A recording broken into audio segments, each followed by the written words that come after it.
That's a good lead in to that 519. So that one's a newer machine as well. Like that's a newer one that you developed, the 519.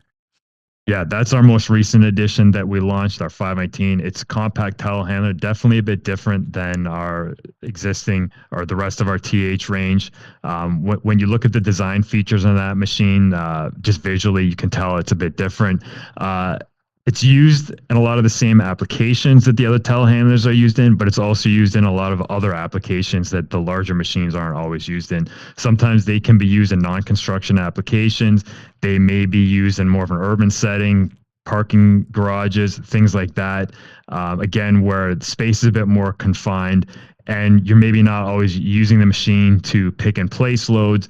They could be used for moving material around, and sometimes they're kind of viewed as a tool carrier. So when you look at the attachments that can be used on the machines, yes, they have a lot of the same attachments, forks, carriages, buckets that the larger telehandlers have, but they also have other attachments like on our machine, we've got a skid steer adapter plate so that the machine can use different types of attachments that would be commonly used on a skid steer. Yep. You could have brushes, you could have an auger. So again, using that machine in some more applications than you would see a typical telehandler use. So again, looking at the design, the pivot point on the boom, a bit different than you would see in a typical North American construction telehandler. It's a lower pivot. Again, you're using the machine a bit more with the boom down. You want better visibility.